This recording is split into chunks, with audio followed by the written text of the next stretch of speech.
bank dan ponsel pintarmu kehabisan daya? Ya, kamu beruntung. Kamu bisa mengisi daya ponsel selama perjalanan. Tapi tunggu dulu, swafoto di Instagram atau surel penting itu bisa menjadi masalah besar. Ahli keamanan IBM menyatakan penjahat cyber menggunakan lubang USB di bandara, stasiun kereta api, dan tempat umum lainnya untuk mencuri data pribadi dari gawaimu. Mereka dengan mudah memodifikasi lubang USB dengan memasang perangkat lunak khusus yang dapat mencuri data pribadi pengguna, termasuk informasi perbankan. Kamu mungkin berpikir ini paranoid, tapi para penjahat cyber kini lebih aktif, dan ini bukan lelucon. Pada 2019, transportasi menjadi prioritas kedua bagi para penjahat cyber setelah organisasi keuangan. Bayangkan itu, pengisi daya USB mungkin ramah wisatawan dan dipasang di tempat-tempat umum untuk kenyamanan mereka. Tapi perangkat ini tak sepenuhnya aman.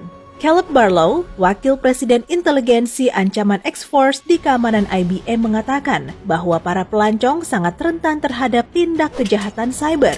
Berabad-abad yang lalu, mereka dibajak perompak, tapi kini pencurian terjadi di dunia digital. Masalahnya, ponsel pintar menerima data dari kabel USB sama dengan yang mereka gunakan untuk mengisi daya. Pada 2016, staf laboratorium Kaspersky belajar memasang perangkat lunak eksternal dan beberapa virus di ponsel pintar menggunakan kabel USB. Prosesnya hanya memakan waktu 3 menit. Tentu saja, ahli keamanan cyber menggunakan penemuan mereka untuk mengembangkan penangkal, tapi orang yang mengincar informasimu takkan bermurah hati. Saat mencolokkan kabel ke sumber yang sudah disusupi, kamu akan menghubungkan ponsel pintar atau tablet pada perangkat eksternal yang memulai proses penyalinan data pribadi atau memasang virus di dalamnya. Mereka akan mendapat akses ke seluruh informasi pribadimu dalam sekejap, termasuk rekening bank, surel, pesan teks, foto, dan kontak. Teknologi ini dikenal dengan sebutan juice jacking, pembajakan pengisi daya USB. Cara lain yang mereka gunakan untuk mencuri datamu adalah pembajakan video yang juga menggunakan lubang USB termodifikasi. Seluruh aktivitas di layar ponsel pintar direkam dan membuat para pencuri bisa melihat apa yang sedang kamu ketik dan informasi apa yang sedang kamu cari. Terkadang, mereka bahkan tidak perlu melakukan apapun pada lubang USB. Mereka hanya meninggalkan kabel yang terpasang pada lubang itu. Barlow mengatakan orang jahat mungkin tidak melepaskan lubang USB di depan banyak orang. Namun, dia hanya perlu mencolokkan kabel khusus dan menunggu di rumah di depan laptopnya. Seseorang yang lewat mungkin melihat kabel yang sesuai dengan perangkatnya dan segera mengisi daya. Saat itulah, perangkat lunaknya merambat ke dalam tablet atau ponsel pintarmu menyalin sesuatu yang bersifat pribadi. Barlow mengumpamakan menggunakan pengisi daya di tempat umum seolah menyikat gigi dengan sikat gigi yang kamu temukan di jalan. Kamu tidak tahu siapa yang telah menggunakannya sebelum kamu dan digunakan untuk apa. Apakah pengguna Android dan iPhone terbaru perlu khawatir?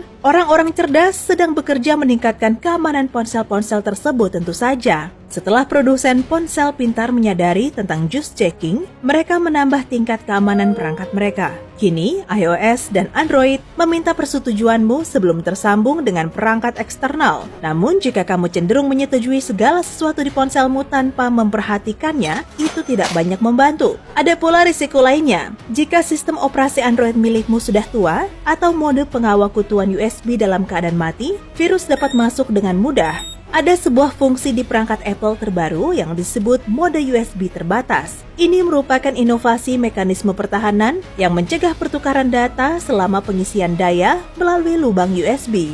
Perangkat Android memiliki risiko lebih besar, meski telah dilengkapi dengan perangkat lunak yang mencegah akses data tanpa persetujuan. Jika kamu menggunakan perangkat dengan sistem operasi teranyar, secara teori kamu tidak perlu mengkhawatirkan hal itu. Namun tetap saja, jika kamu terpaksa mengisi daya di tempat umum, jangan gunakan lubang USB umum. Kamu tidak akan pernah tahu apa yang akan dilakukan oleh penjahat cyber selanjutnya. Jadi, jika satu-satunya cara memproteksi ponsel dari penipuan adalah dengan menghindari pengisian daya menggunakan USB di tempat umum, apa yang kamu lakukan jika baterai ponsel hampir habis? Ya, bawa pengisi daya biasa dan hubungkan ke terminal listrik biasa. Ini memang kurang nyaman karena tidak banyak terminal listrik di bandara. Tapi cara ini jelas aman. Pilihan lain yaitu dengan menghubungkan bank daya menggunakan USB dan isi daya ponselmu dengan itu. Jika masih kurang, kamu bisa membeli kabel USB khusus yang bisa digunakan untuk mengisi daya tapi mencegah pertukaran data. Kamu juga bisa mengikuti cara Gedung Putih dan membeli perangkat keamanan ponsel khusus dengan harga kurang dari Rp425.000. Perangkat ini disebut penangkal juice checking dan akan melindungimu dari pencurian identitas serta malware saat sedang mengisi daya. Ada pula bahaya yang jauh berbeda saat kamu mengisi daya menggunakan kabel USB. Perangkatmu bisa terbakar karena besarnya tegangan listrik. Konstruksi terminal pengisian baterai di tempat umum sangat sederhana, langsung terhubung dengan kabel. Jika terjadi masalah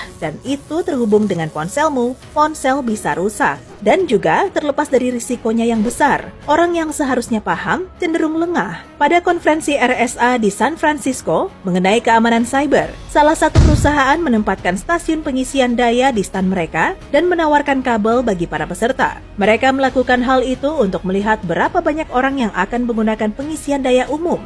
Hasilnya 80% dan tidak satu pun dari mereka menanyakan tingkat keamanannya. Mungkin mereka merasa aman karena sedang berada di konferensi keamanan cyber, tapi sekarang kamu tahu, kamu harus tetap waspada. Bahkan, hal yang lebih gila terjadi di DEFCON. Puluhan ahli keamanan informasi terjebak dalam perangkap. Mereka mulai mengisi daya dari stasiun pengisi daya gratis. Mereka akhirnya mendapatkan pesan untuk tidak mencolokkan perangkat pribadi pada kotak-kotak yang meragukan, khususnya pada konferensi ini. Bagaimana denganmu? Apa kamu mengisi daya ponsel menggunakan USB di tempat pengisi daya umum? Apa kamu pernah berpikir jika itu mungkin berbahaya? Sebelum kamu mengisi bank daya, berikut beberapa saran untuk memproteksi keamananmu. Pasang kontrol berlapis untuk semua tagihan daring milikmu. Buatlah kata sandi yang terdiri dari 12 simbol. Kata sandi tidak boleh berisi nama ibu kandung, 4 digit terakhir nomor paspormu, tanggal lahir, atau alamatmu. Kata sandi seperti yang sudah disebutkan adalah kata sandi yang paling mudah dibobol oleh orang-orang yang punya niat jahat. Jangan gunakan nama pengguna dan kata sandi yang sama untuk semua akun milikmu. Gantilah kata sandi setiap 6 bulan sekali.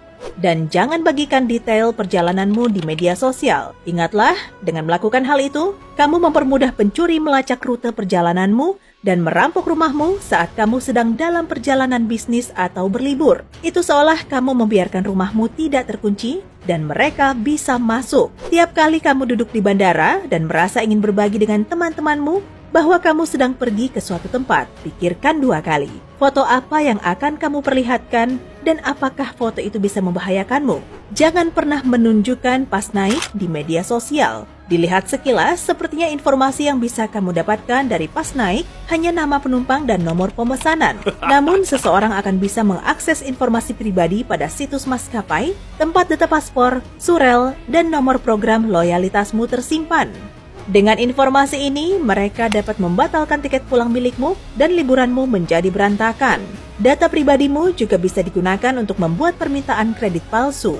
Jika kamu merasa liburanmu belum dimulai hingga kamu mengambil foto paspor bersama pas naik, hapus nomor tiket, nomor referensi, dan data penerbanganmu dari foto sebelum kamu membuat kiriman. Ini juga berlaku untuk kode batang yang juga bisa disalahgunakan. Aturan praktis saya, bayangkan Charlie, seorang penjahat cyber mengintip dari balik bahumu, siap menerkam apa saja yang kamu jatuhkan. Tujuanmu, membuat Charlie kelaparan.